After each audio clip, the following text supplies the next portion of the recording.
Christophe Boucher, qui est stratégiste quantitatif senior au sein de ABN AMRO Advisors, chercheur à l'Université de Paris 1 Panthéon-Sorbonne et docteur en économie et finance. Christophe interviendra aussi d'ailleurs par ailleurs sur le second panel. Il va nous présenter ici une approche des variable annuities assez différenciante et centrée sur l'allocation d'actifs. Donc, je vais prendre un peu de recul pour vous représenter de manière très générale ce que sont les variable annuities, cette diversité de produits. L'objectif avant tout, c'est donc d'abord c'est un produit hybride, et l'objectif avant tout, c'est de proposer un revenu minimum garanti à vie. Donc il y a bien l'idée de minimum, et ensuite on peut profiter des hausses. On a bien un produit asymétrique, on se protège contre les baisses du marché, et on peut tirer profit potentiellement des hausses. C'est un produit assez flexible, on peut imaginer différents modes de sortie, un capital qui reste disponible, des dates de sortie, de début des versements, donc un produit flexible. C'est un produit qui permet de se couvrir contre le risque de longévité, donc d'avoir un revenu jusqu'à la fin de sa vie. C'est un produit transparent, malgré ce qu'on peut observer, ce qu'on peut lire dans certains commentaires. C'est un produit absolument transparent. Les conditions ne peuvent changer pour chacun des contrats. Les coûts sont complètement explicites. Il n'y a aucun coût implicite comme pour certains produits structurés. Donc on a un produit vraiment transparent. La fiscalité est avantageuse. Malgré toutes ces qualités, il y a quand même 2-3 freins à son développement et quelques raisons peut-être à la mauvaise réputation quelquefois qu'on peut trouver sur les variable annuities. Peut-être la première limite est le coût de la garantie qui va être supporté par l'assureur et non pas par l'épargnant. Donc quelquefois ça peut un peu contraindre l'offre de variable annuities. On a également besoin d'une ingénierie de pointe pour pouvoir se couvrir. Donc c'est aussi une des limites principales. Et puis on a besoin d'avoir en face des assureurs et assureurs assez solides qui s'engagent sur le long terme. Et puis malgré tout, on peut trouver des commentaires assez critiques sur ce type de produit, peut-être liés à la crise des produits structurés en fait, mais il faudrait pas jeter les variable annuities avec l'eau des structurés. On a des produits vraiment très différents et qui répondent à une vraie demande des épargnants. Voilà, je voulais insister malgré tout sur les qualités de ce type de produit. Alors je vais passer peut-être ce slide qui a déjà été commenté plusieurs fois ce soir et rappeler qu'effectivement les variable annuities sont une innovation financière, certes, mais une innovation financière qui a plusieurs décennies. Donc c'est un produit qui a été créé il y a plusieurs décennies et qui a vraiment décollé depuis 2 décennies, avec une croissance assez remarquable des encours. Et on a vraiment des produits qui ont une certaine expérience, qui ont traversé plusieurs décennies, qui ont une capacité de régénération, j'en discuterai juste après. Et on a donc bien une innovation financière mature, en ce sens où elle a traversé déjà plusieurs épisodes de crise, et à chaque fois elle s'en est sortie. Alors effectivement, les variable annuities ont vraiment cette capacité de régénération. Ils savent s'adapter aux conditions de marché, aux nouveaux besoins des épargnants. Et on observe plusieurs générations de produits à travers les années, avec quelques innovations, quelques modifications. Le niveau de garantie va par exemple s'ajuster. On pouvait voir des niveaux de garantie de 5% qui peuvent évoluer à 3,5% par exemple. On peut avoir aussi le mécanisme du cliquet qui pouvait être défini de façon trimestrielle, voire annuelle, voire pluriannuelle, toujours pour s'adapter aux risques de long terme des marchés. On le verra, et c'est là-dessus que porte plus spécialement mon intervention sur le profil de l'allocation. On peut avoir certes des allocations agressives ou prudentes, et on va voir également en termes d'allocation d'actifs qu'on peut définir des profils un peu plus complexes d'allocation. Sur le calcul des frais aussi, on a quelques évolutions au cours du cycle de vie des variable annuities, etc., etc. On a une amélioration, en fait, on observe une amélioration continue. Donc, en quelque sorte, c'est une innovation financière, mais qui a déjà fait ses preuves et qui ne comporte pas les risques classiques des innovations financières, avec incertitude radicale, on ne sait pas trop comment les gérer, on ne sait pas comment se couvrir, etc. Est-ce que le produit a un prix? On n'est absolument pas dans ce type de domaine. C'est une innovation financière qui répond à un besoin, mais qui a une maturité, qui a affronté, malgré tout, une des pires décennies de l'histoire financière. La décennie perdue est une pire décennie de l'histoire financière, et ces produits ont montré qu'ils étaient tout à fait garantis, avec bien sûr un coût pour ceux qui offraient ces produits, mais ils ont su réagir et adapter leur offre.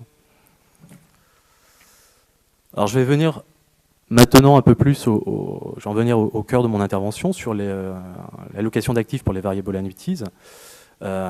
Classiquement, on avait tendance à définir des profils, de profils de risque.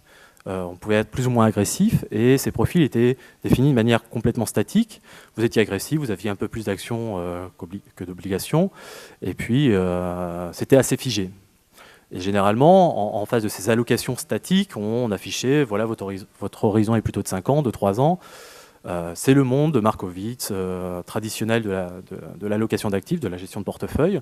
On se choisit, on a ses préférences d'aversion au risque, et puis on se choisit une allocation d'équilibre qui correspond à son profil. Alors malheureusement, ce type d'approche connaît un certain nombre de limites. Première limite, c'est qu'effectivement, on ne tient pas compte de l'évolution de l'aversion au risque à travers le cycle de vie de l'épargnant. Si j'ai 20 ans devant moi, 15 ans devant moi, je n'ai pas envie d'avoir le même type d'allocation que s'il me reste 5 ans avant de prendre ma retraite. Deuxième problème potentiellement avec ces méthodes d'allocation d'actifs traditionnelles qu'on retrouve dans la majorité des produits, même si cela change justement aujourd'hui, c'est que le coût de la couverture du risque de marché est complètement ignoré. Le risque est variable, et c'est l'autre point, les extrêmes aussi, les observations extrêmes peuvent apparaître de manière très fréquente, ce qu'on appelle les signes noirs. Les signes noirs, ce sont ces observations qui sont censées être rares, qu'on observe une fois ou deux par siècle.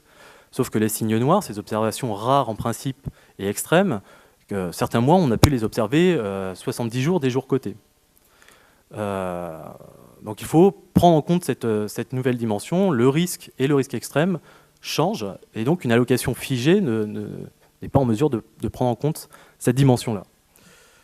Et puis, dernier élément, rappelez-vous, je vous renvoie à quelques cours de choix de portefeuille, l'allocation d'actifs traditionnelle ne prend en compte que la moyenne des rendements et la volatilité. Or, la volatilité est une mesure très très imparfaite du risque, ne prend pas en compte les risques extrêmes, certes, mais non plus les risques cumulés, la volatilité cumulée. Je peux avoir un produit qui est peu volatile à court terme, mais qui a une mauvaise volatilité qui fait que je perds en crescendo à moyen et long terme.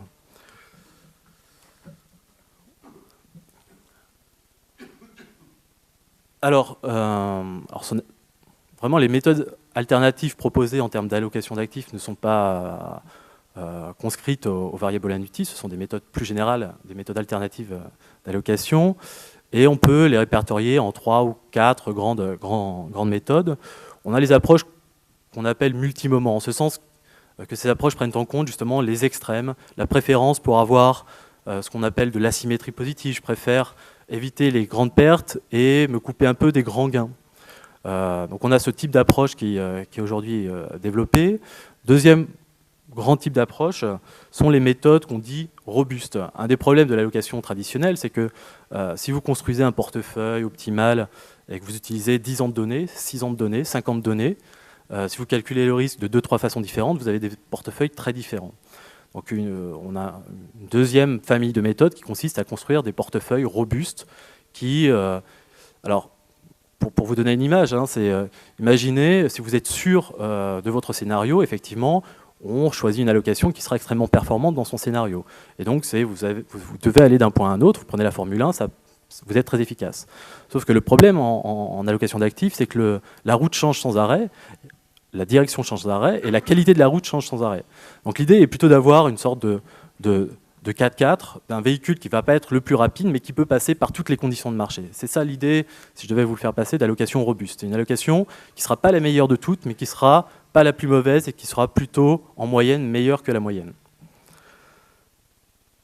Troisième famille de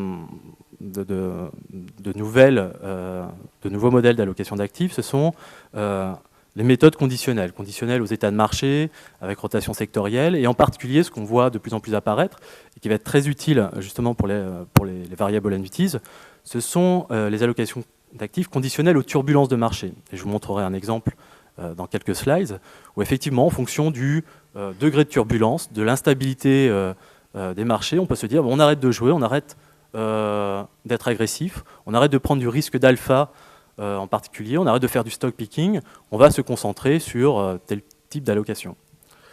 Et puis, peut-être l'approche qui intéresse le plus les variable annuities, qui est le plus implémenté, on en a eu quelques descriptions dans les présentations précédentes, c'est l'asset allocation avec gestion du risque, où on intègre directement la gestion du risque dans les méthodes d'allocation. Et on verra quels sont les mérites de ce type de méthode pour les variable annuities.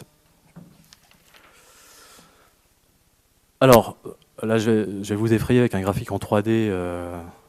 Mais l'idée, c'est une méthode alternative qui vise à rechercher la variété la plus grande possible. Si vous suivez un peu l'actualité, dans le FT d'il y a quelques jours, on pouvait lire qu'aux États-Unis, les corrélations augmentaient. Effectivement, depuis le début de l'année, les corrélations entre les classes d'actifs risqués sont très élevées. Il est donc très difficile de diversifier. L'idée est donc de se dire, eh bien, je vais rechercher une variété maximale. Alors ce concept de variété, c'est tout à fait comme la volatilité, sauf que la volatilité, c'est au cours du temps. La variété, c'est la dispersion à un moment donné entre les différentes classes d'actifs. Et donc vous avez des allocations et des produits qui existent déjà, qui cherchent simplement à maximiser cette variété des performances, d'être le plus diversifié possible. J'essaye de prendre le plus de risques spécifiques possible.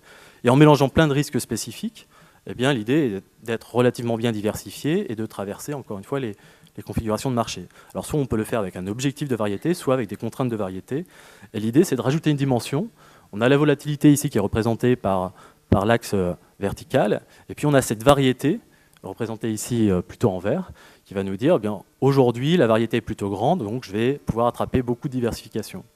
Au contraire, aujourd'hui, la variété est très faible, comme c'est le cas depuis le début de l'année. Et donc, quelle que soit la classe d'actifs risqués que je prends, de toute façon, je vais faire la même chose. Donc on peut avoir des méthodes d'allocation comme cela, conditionnelles. Une autre approche qui peut être intéressante pour les variables annuities, ce sont les portefeuilles de minimum variance. Alors là, j'ai peut-être passé et en arrivé à ce graphique. Alors c'est un graphique très académique, hein, avec frontière efficient classique. On nous apprend que le portefeuille de marché qui est efficient, etc., se situe sur la partie supérieure de la courbe. Et puis, n'oubliez pas qu'il y a ce portefeuille un peu bizarre, qu'on appelle le portefeuille de variance minimale, qui est complètement à gauche, qui est à l'extrême gauche de cette courbe.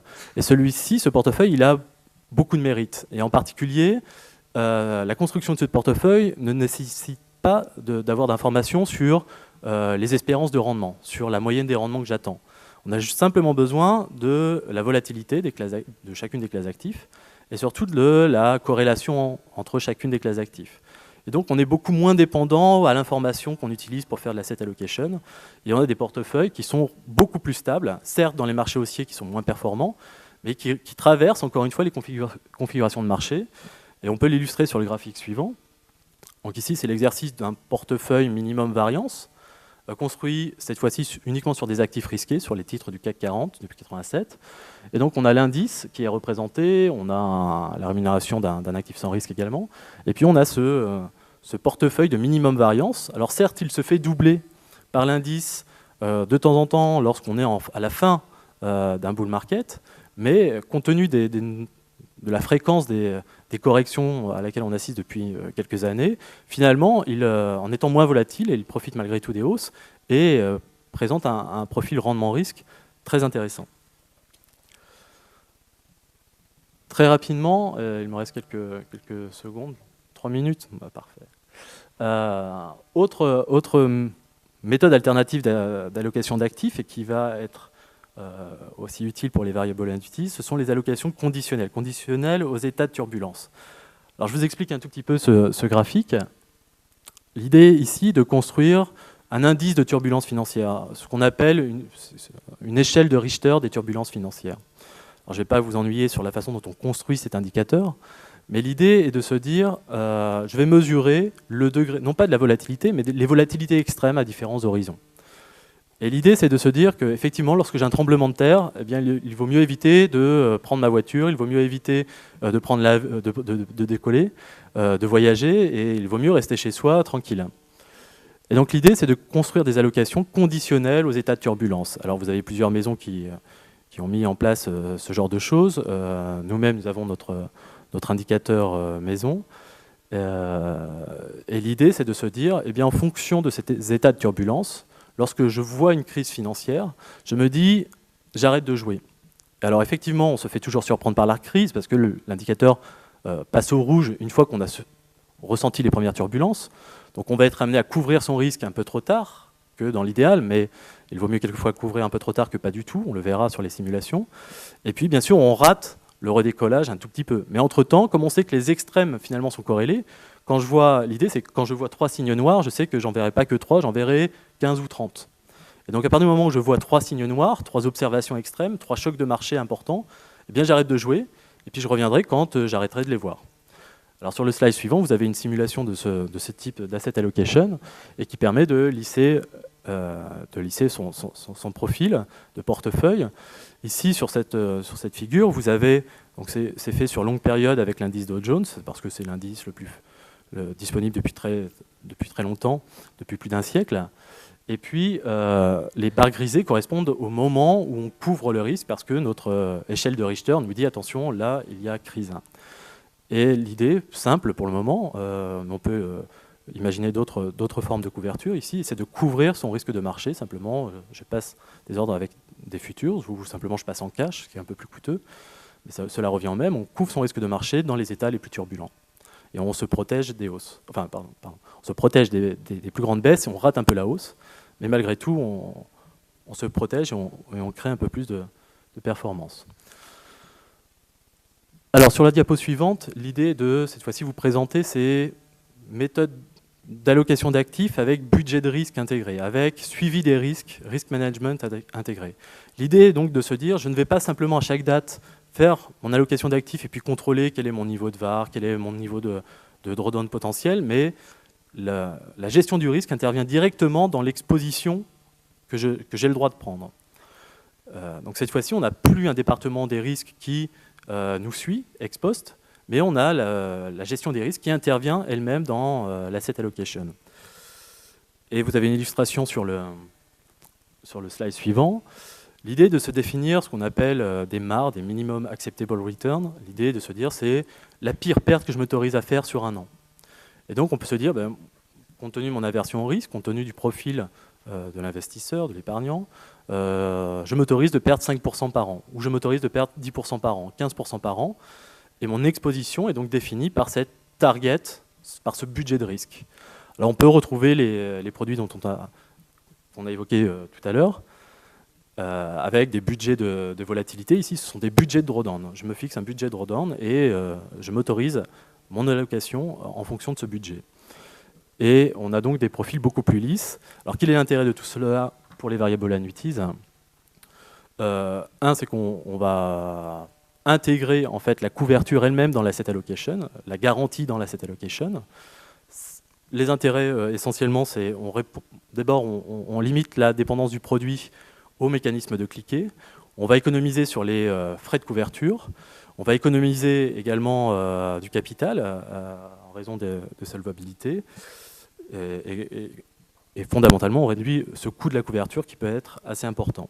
Pour conclure, et je terminerai ici, on peut dire donc que les variable annuities sont un produit hybride, encore malgré tout assez émergent en France. C'est une innovation financière mature, qui a déjà de l'expérience, qui a montré sa capacité à se régénérer au fur et à mesure. Et l'idée, c'est dans cette nouvelle génération de variable annuities qui arrive aujourd'hui, on a des allocations d'actifs qui intègrent la gestion du risque, qui permet d'économiser donc ces coûts de couverture, ces fonds propres, etc. Merci.